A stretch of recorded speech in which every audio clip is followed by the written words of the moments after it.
Aê, voltamos, voltamos, voltamos. Vocês estão me vendo? É, gente, ai, voltou, agora está tudo normal, a programação voltou ao normal. Mas, por quê? Porque esse negócio travou muito, né?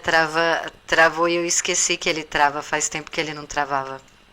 Então, vamos dar continuidade aqui ao tema, né? É assim a vida. Então, aí o que que acontece? A gente tá vendo que o William Racha estudou bastante. Eita, vamos lá, vamos lá. Ah, consegui alguns trabalhos sobre sexologia. E agora, o que que eu faço? Eu compartilho? Ah, ai, ai, ai, ai, ai, ai, ai, ai, ai. Ai, ai, ai, ai, ai, ai, ai. Tá bom, tá bom, tá bom, tá bom. Vou continuar aqui como se nada tivesse acontecido. E vamos que vamos, tá?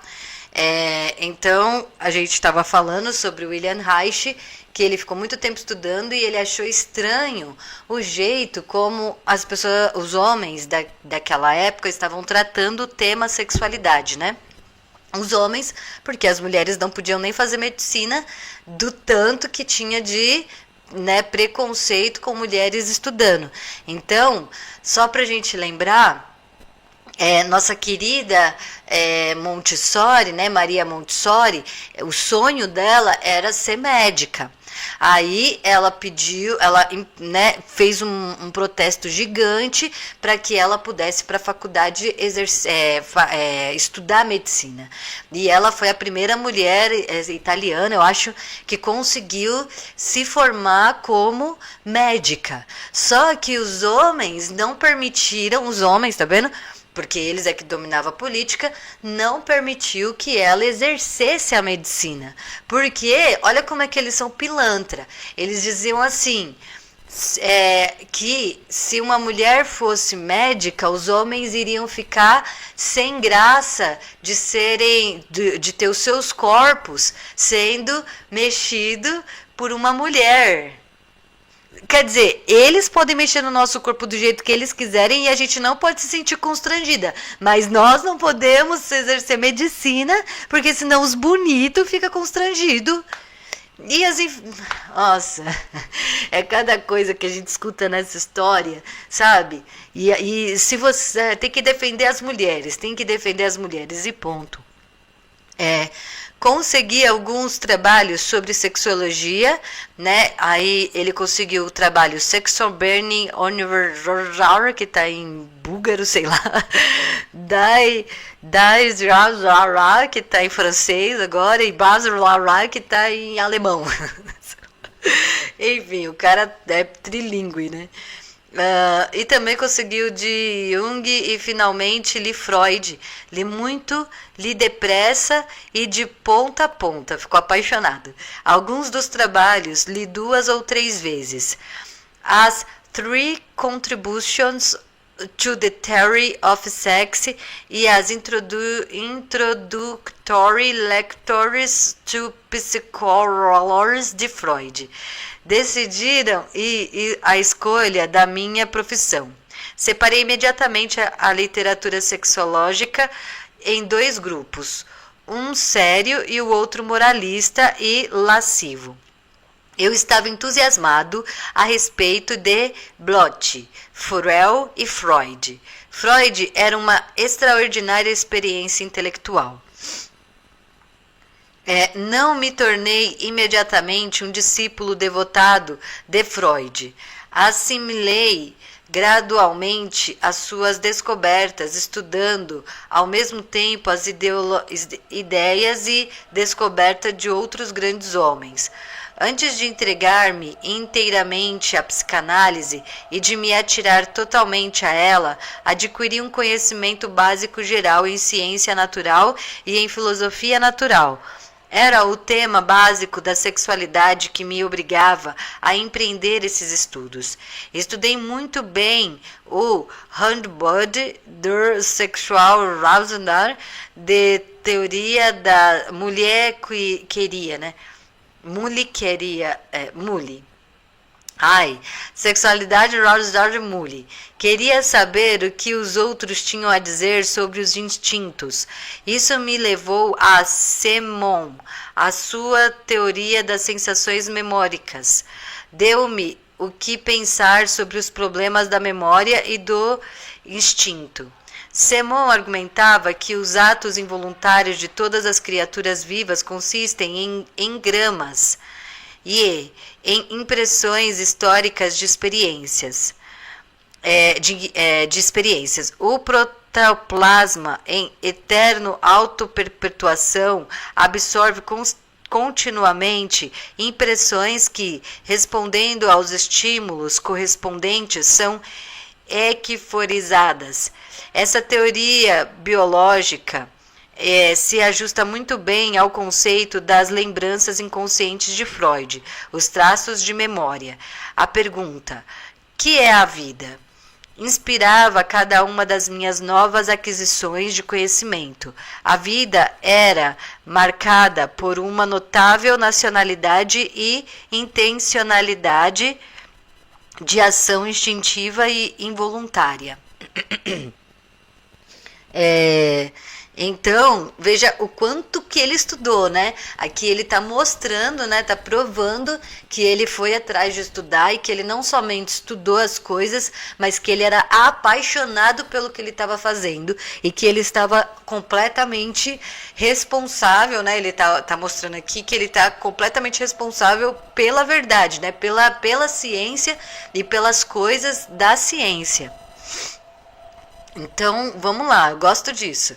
As investigações de Freud nas organizações nacional das formigas dirigiram a minha atenção para o problema do vitalismo. Entre 1919 e 1921, familiarizei-me com a Philosophie des Origines, é tudo em alemão isso aqui. Entendi o primeiro livro, mas não o segundo. Estava claro que a concepção mecanicista de vida, que dominava também os nossos estudos médicos, não podia oferecer uma explicação satisfatória. A argumentação de Drizzt parecia-me incontestável. Ele afirmava que, na esfera do funcionamento vital, o todo podia desenvolver-se de uma parte, ao passo que de um parafuso não se podia fazer uma máquina. Mas, por outro lado, o seu emprego do conceito de entelequia para a explicação do funcionamento vital não era convincente. Eu tinha a impressão de que um enorme problema fora evitado com uma só palavra. Assim, de maneira um tanto primitiva, aprendi a estabelecer uma distinção clara entre fatos e teorias a respeito de fatos. Pensei muito nas 3 provas de Drizzt do caráter específico totalmente diferente da matéria viva em oposição à matéria inorgânica. Eram provas bem fundamentadas. Entretanto, eu não podia aceitar o transcendentalismo do princípio da vida. 17 anos mais tarde, eu estava hábito a solucionar a contradição, com base em uma fórmula pertencente à função da energia. A teoria de Drizzt estava presente no meu espírito, sempre que eu pensava a respeito do vitalismo. A vaga impressão que tive da natureza irracional da sua hipótese acabou por justificar-se no fim. Drizzt tornou-se espírita. Eita, o rapaz se tornou espírita depois dele falar sobre uma coisa que eu não sei, né? Eu não sei do que se trata essa situação, né? Parece que a gente teria que estudar o que o outro falou para entender de fato esse parágrafo, né? Mas vamos pensar assim, vamos confiar que ele tá certo. Que realmente o outro lá falou alguma coisa nada a ver. Porque senão a gente ia ter que ir atrás disso aqui. Bem, tive mais sucesso com Bergson. Fiz um estudo muito cuidadoso dos seus Matter and Memory, Time and Freedom e Creative Evolution. Percebi instintivamente a exatidão dos seus esforços para refutar tanto o materialismo mecanicista como o finalismo. A explicação bergoniana da percepção da duração temporal na experiência psíquica e da unidade do ego confirmou as minhas próprias percepções íntimas da duração, percepções íntimas da natureza não mecanicista do organismo. Tudo isso era muito obscuro e vago, mais percepções que conhecimento. A minha atual teoria da identidade e da unidade do funcionamento psicofísico teve a sua origem no pensamento bergoniano e se tornou em uma nova teoria da relação funcional entre o corpo e a mente. Durante algum tempo fui encarado como um bergsoniano maluco. Embora, em princípio, eu concordasse com Bergson na sábia como apontar a lacuna existente na sua teoria. O seu Elan Vital lembrava-me de perto a entelequia de Dietrich. O princípio de uma força criativa governando a vida não podia ser negado. Assim mesmo, não era satisfatório na medida em que não podia ser tocado destrito e tratado objetivamente. A aplicabilidade prática era considerada com justiça a meta suprema da ciência natural. Os vitalícios pareceram-me sempre mais próximos de um entendimento do princípio essencial do que os mecanicistas que cortam a vida em pedaços antes de procurarem compreendê-la. Por outro lado, a ideia de que o organismo operava como uma máquina era intelectualmente mais acessível. Podiam-se traçar paralelos considerando os elementos conhecidos no campo da física. Então, parece aqui que eles estão querendo dizer que esse rapaz, para descobrir o que é a vida, né, um dos pontos aqui principal que ele está atrás, ele então passou pelos estudos da memória, né, de alguns pensadores do passado, e depois ele passou a interpretar esses estudos da memória já como uma introdução para a questão da inconsciência de Freud.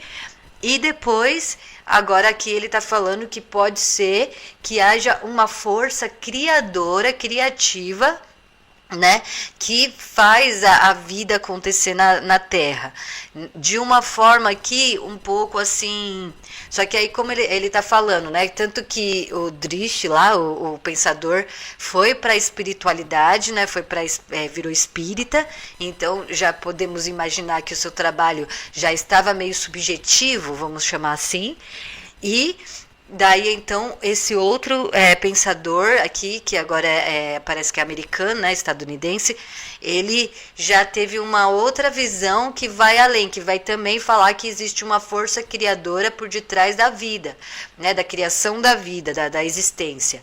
E aí o Reich fala que isso instintivamente, né, no seu íntimo, parece que é verdade, mas ele queria passar isso para a questão do passar isso na questão do da coisa mais material, da coisa mais objetiva, né? Ele queria, existe essa coisa que a gente instintivamente pensa que tem alguma coisa nos criando, mas como que isso iria para o laboratório, né? Como que isso iria virar ciência?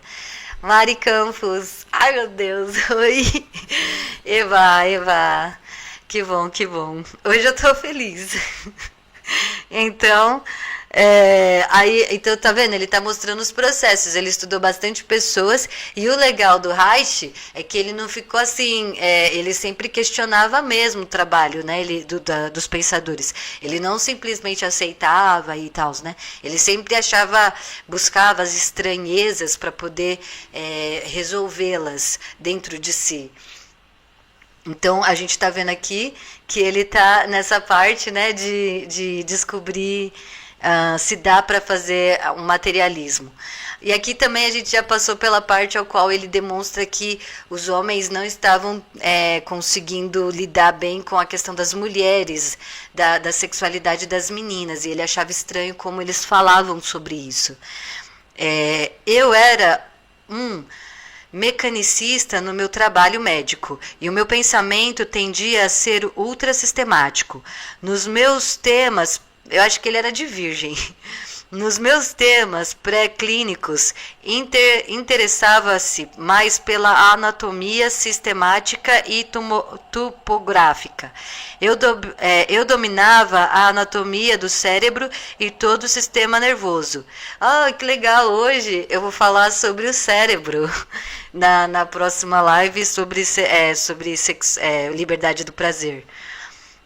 Pela anatomia, estava fascinado pela complexidade dos feixes nervosos e da engenhosa disposição dos gânglios. Aprendi muito mais que o necessário para o grau médico. Ao mesmo tempo, entretanto, era atrasado para a metafísica. Olha que interessante. Apreciava o desmaterialismos de Lange, por mostrar claramente a indispensabilidade da filosofia idealista da vida. Alguns dos meus colegas aborreciam-se com o meu erradicismo e inconstância de pensamento. Foi somente 17 anos mais tarde, quando consegui solucionar praticamente a contradição existente entre mecanicismo e vitalismo, que eu mesmo entendi essa atitude aparentemente confusa. É fácil pensar corretamente em campos conhecidos, e é difícil quando se está começando a andar as apalpedá-las em terrenos desconhecidos, não ser intimidado pelo peso dos conceitos. Felizmente, não demorei muito a reconhecer que tinha o dom de lutar com uma profusão de pensamentos perturbados, a emergir com resultados práticos. Devo à invenção do orgonoscópio, através do qual podem ser vistos lampejos de energia biológica e essas características pessoal. Então, eu não sei, né? A gente conseguiu crescer na parte da tecnologia medicinal, e aí a gente tem aparelhos hoje, né, que estudam o cérebro, e a gente vê que realmente acontece isso, né? O cérebro, ele tem vários neurônios, e daí tem a plasticidade, né, sináptica, e essa que é quando um neurônio ele sai de uma conexão e vai para outra conexão, né, que é a sinapse. E essa sinapse, quando tem essa diferença, dá um brilho, né, puff, que faz um brilho assim. E aí chamam isso de insight. Não sei se é assim bem, né? Eu acho que eu estou falando de um jeito bem menos técnico do que deve ser, mas tem um brilho, né? Dá um brilho assim na sinapse, no cérebro, nas conexões por causa da energia. Então, aí, essa coisa, né? Ele está falando que ficar muito no mecanicismo estava dificultando de se entender outros aspectos. Então, a gente sabe que o William Reich, ele tinha um pé no espiritismo, na espiritualidade e tudo mais, e foi uma das coisas que fez com que ele fosse até preso depois, futuramente. A versatilidade, e assim, muitos tiveram, né? Até qual que é o nome dele lá? O Newton era muito religioso, né? E às vezes pode até atrapalhar os estudos também, né? A versatilidade dos meus interesses intelectuais faz-me pensar que todo mundo, de alguma forma, está certo. É apenas questão de saber como. Estudei 2 ou 3 livros de história da filosofia que me familiarizaram com a eterna controvérsia a respeito da precedência do corpo ou do espírito. Esses primeiros estágios do meu desenvolvimento científico foram importantes porque me prepararam para a perfeita compreensão da teoria de Freud. Nos manuais da biologia, que não estudei senão depois do exame oral da biologia, cujo valor é muito questionável, encontrei um mundo rico um sem fim de elementos tão bons para uma ciência demonstrativa, quanto para um sonho idealista. Mais tarde, os meus próprios problemas forçaram-me a estabelecer distinção mais claras entre o fato e a hipótese. O Algemini Biology e o Dr. Religious Organisms, também, que é alemão, Hedwig, proporcionaram-me um conhecimento bem fundamentado, mas não conseguiram demonstrar a inter-relação entre os vários ramos da ciência natural. Eu não diria isso assim naquele tempo, mas de fato não fiquei satisfeito. Então, por mais que ele seja uma pessoa que caminha para a metafísica e está tentando colocar a metafísica, dá para ver que ele tem uma preocupação muito grande para não misturar as coisas, né? Toda hora ele fica falando, mas eu estou tentando buscar a hipótese daquilo que pode ser, né, do fato, e ele tem essa preocupação. De acordo com esse princípio, é perturbado nos princípios... tá aqui, ó. O Alzheimer's Biology do Range, né, proporcionaram-me conhecimento bem fundamentado, mas não conseguiram demonstrar a inter-relação entre os vários ramos da ciência natural. Eu não diria isso assim naquela época, né? Fiquei satisfeito. Fiquei perturbado pela aplicação do princípio teleológico no campo da biologia. De acordo com esse princípio, a célula teria uma membrana para protegê-la contra os estímulos externos. A célula seminal masculina seria suficientemente ágil para ter facilidade maior de chegar até o óvulo feminino. Os animais machos seriam maiores e mais fortes que as fêmeas e também frequentemente mais coloridos, para parecerem mais atraentes. As fêmeas ou seriam providos...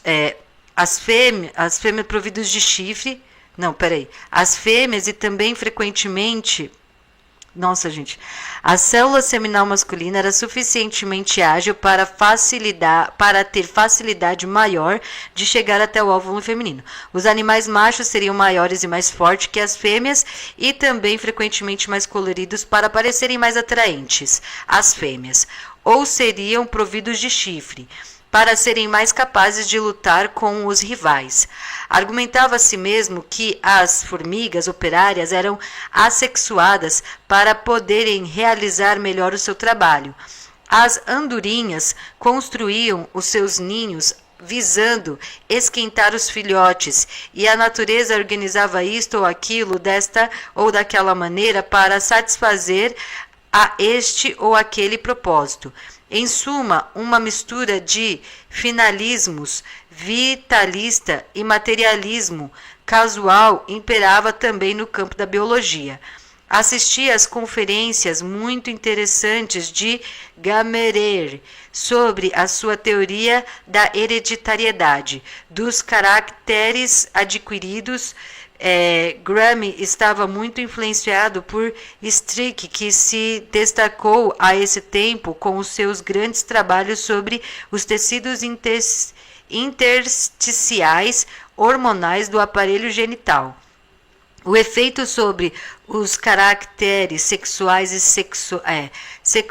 sexuais secundários por meio dos experimentos de enxerto e a modificação da teoria mecanicista da hereditariedade de Grammer causaram-me forte impressão. Grammer era um defensor convicto da organização natural da vida, a partir da matéria inorgânica e da existência de uma energia biológica específica. Naturalmente, eu não tinha condições para emitir quaisquer julgamentos objetivos. Eu apenas sentia atração por essas ideias científicas. Traziam vida à matéria que nos era cegamente servida na universidade. Ambos, Stirling e Grammer, eram severamente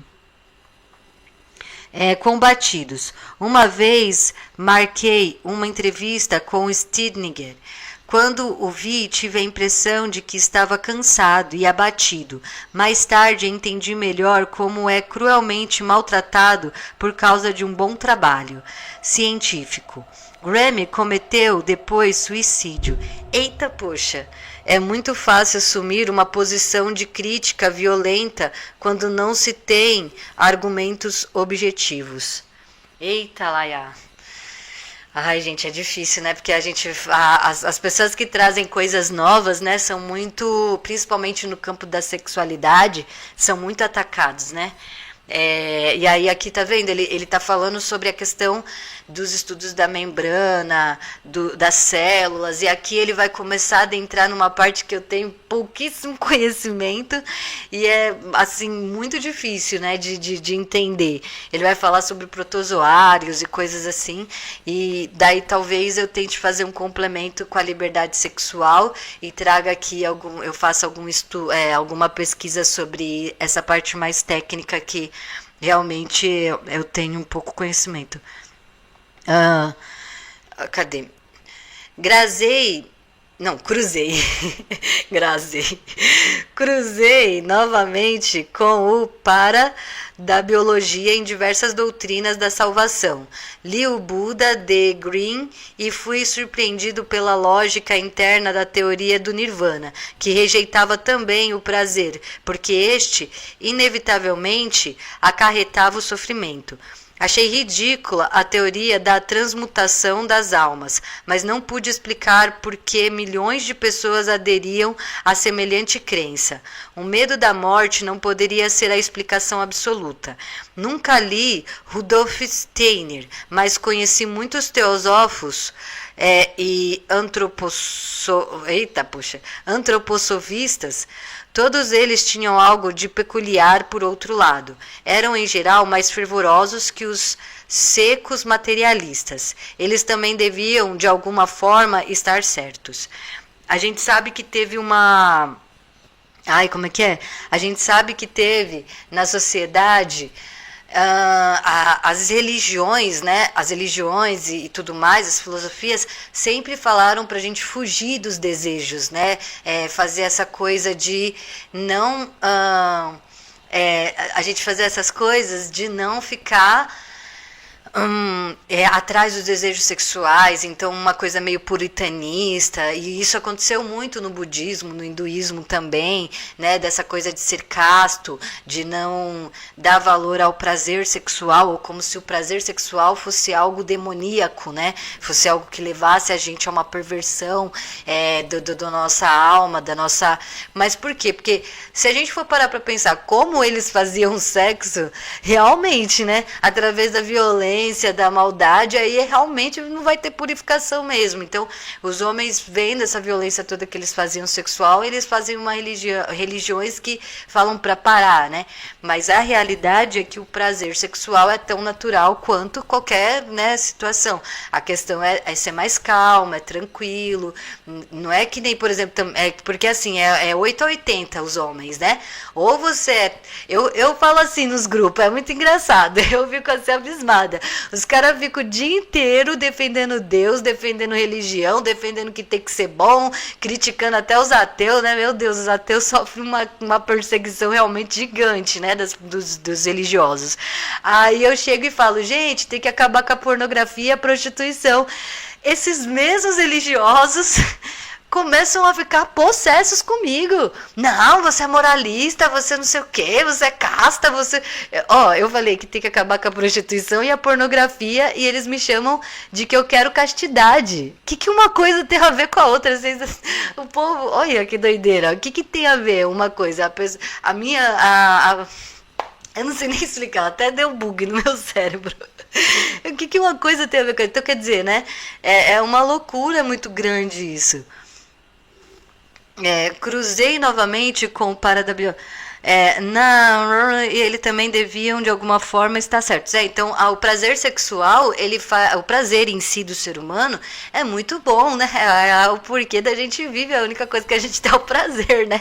Mas é claro que a gente tem que ter um limite nisso, né? Tem que acalmar, tem que acalmar o nosso corpo. A espiritualidade é para que a gente acalme os nossos desejos, as nossas pressões, porque dentro de nós, a nossa criança interior fica toda hora, eu quero, não é? A criança interior é assim.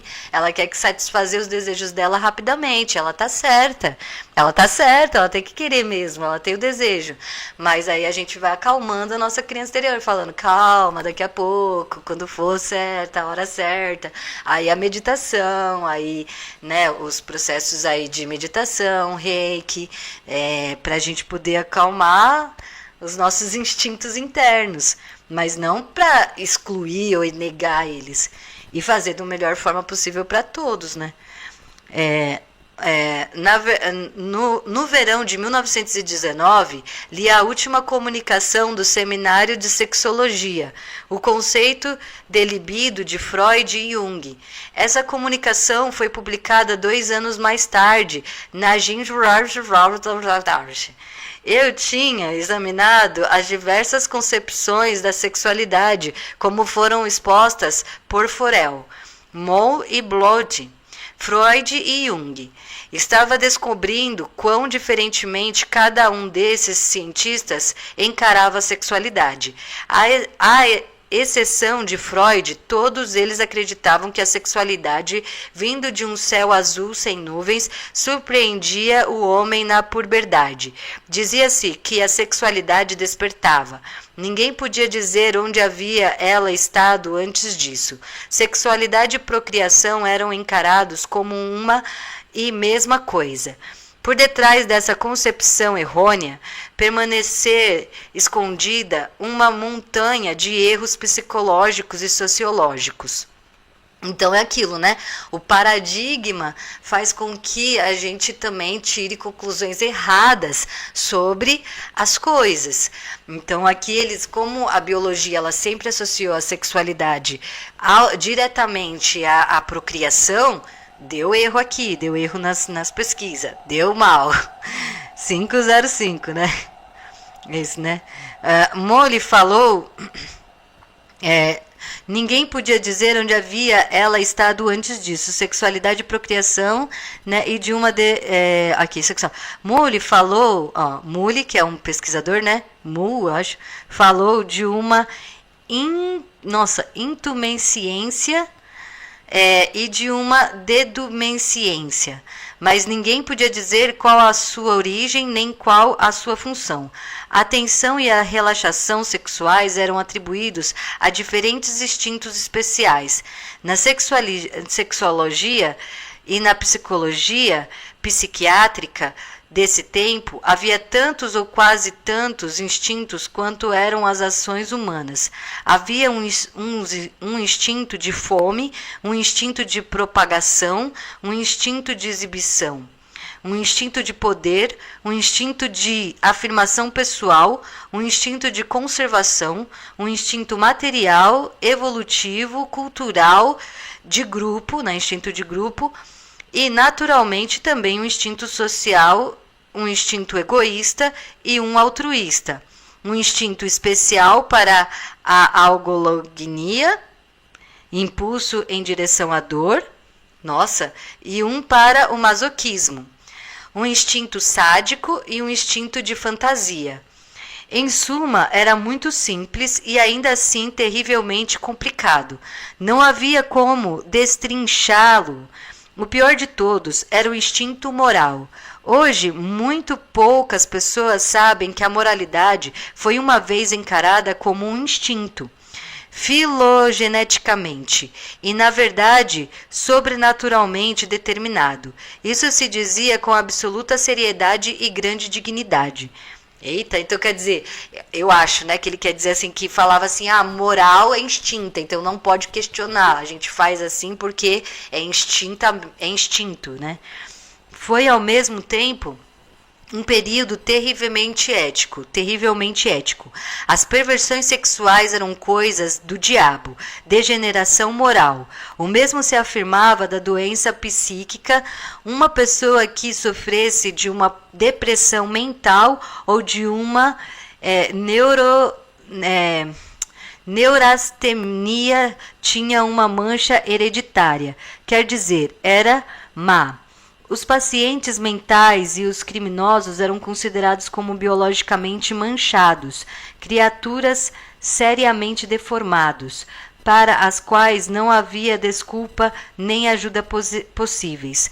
O homem de gênio homem de gênio, né, alguma expressão, era considerado algo como um criminoso fracassado, ou na melhor hipótese, um capricho da natureza, e não como uma pessoa que houvesse evitado a esterilidade cultural do seu ambiente e mantido contato com a natureza, ouvindo as sinfonias de Beethoven, o rico, o bom, o justo. Gostaria de esquecer-se da ignomínia da morte de Beethoven em triste solidão e pobreza. Não entendi nada. Deixa, passou. É suficiente apenas ler o livro de Woolf sobre criminalidade, ou de Prix, ou de Griblin sobre psiquiatria. Nunca é João, Paulo, nunca é Marco, é sempre Barsley, Brisley. Caramba, que coisa. É suficiente. Já tô na segunda ou qualquer outra dessa época. Não se fica sabendo muito bem se trata de teologia moral ou de ciência. Nada se sabia a respeito das enfermidades psíquicas ou sexuais. A sua existência despertava simplesmente a indignação, e as lacunas do conhecimento eram preenchidas com uma moral absolutamente desprezível. Tudo era hereditário, biologicamente determinado, e isto era o fim. O fato de que uma atitude tão desesperadora e intelectualmente covarde pudesse conquistar o Império Germânico 14 anos mais tarde, apesar de todos os esforços científicos que se fizeram nesse interim, deve atribuir-se em parte a indiferença social dos pioneiros da ciência. Rejeitei instintivamente essa metafísica, essa filosofia moral e eticizante. Procurei em vão fatos que comprovassem essas doutrinas. Nos trabalhos biológicos de um homem como Mendel, que estudava as leis da hereditariedade, encontrei muito maior confirmação da variabilidade da sucessão hereditária do que da sua proclamada uniformidade rígida. Não se tornou logo evidente para mim que em 99% a teoria da hereditariedade não passa de um estupendo superfúgio. É a forma dele xingar, né? Por outro lado, eu estava muito empolgado pela teoria das mutações de Vries, pelas experiências de Akremener e pela teoria da frequência de Fluorescência. A teoria de seleção natural de Darwin satisfazia a razoável expectativa de que, embora leis naturais básicas governam a vida, as influências circunstanciais devem ser reconhecidas em larga escala. Não havia nada de eternamente imutável aí. Nada levava de volta a fatores hereditários invisíveis. Tudo era passível de desenvolvimento. Então, o que acontece, que eu percebo também, né, é que, bem, aqui ele está falando, né, vocês já viram os biólogos, homens, quando eles pegam e tentam falar das coisas da sociedade através da biologia? Tem cada bizarrice, cada coisa que você fica, meu Deus, como é que um homem tão inteligente está falando tanta bobagem? Não é? Ai, porque a fêmea tem que fazer não sei o que lá pros machos, porque é assim que é. Ó, tem cada absurdo. Eu nem vou falar aqui o absurdo que eu lembrei, porque é muito tenso. Então, a biologia realmente, né, essa coisa dos biólogos, os homens, né, biólogos quererem ficar adentrando a sociologia aos esquemas é muito, muito complicado. E aqui ele está falando, né, que eles batiam o martelo falando que a hereditariedade existia e aí disso trazia um monte de preconceitos para dentro da biologia. Para ver como é muito difícil, as pessoas hoje em dia ficam, pseudociência, vamos combater. Mas combater pseudociência não é uma coisa simples. Não é uma coisa fácil, né? Então, quando alguém chega pra mim e fica, ah, aquela pessoa caiu na pseudociência, que não sei o quê, e dá risada, e não sei o quê. Eu fico, gente, vocês acham que é só ele que caiu na pseudociência, né? Vocês acham que você nunca vai cair, que você tá totalmente fora, né? Não, a gente trabalha, é uma evolução, a gente cada vez mais está evoluindo com métodos científicos para que a pseudociência não adentre ao seu trabalho, mas isso é muito comum, porque nós seres humanos, a gente é paradigmal, assim, mesmo qualquer pessoa, até quando a pessoa não tem crença em nada, ou até mesmo quando a pessoa está buscando de todas as formas não cair, né, nesses tipos de erro, pode acontecer, não tem como.